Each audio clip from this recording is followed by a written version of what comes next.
Scan for Sovi, your AI bestie. I got your back. Coulombic attraction strength depends on ion charges and sizes in a solid lattice.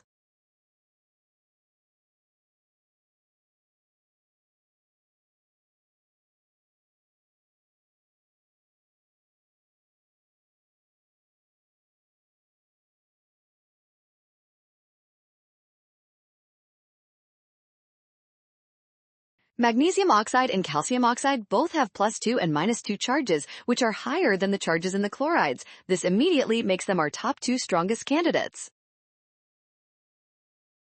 Between these two, magnesium has a smaller ionic radius than calcium. This smaller distance creates a stronger pull, making magnesium oxide the winner. That makes option A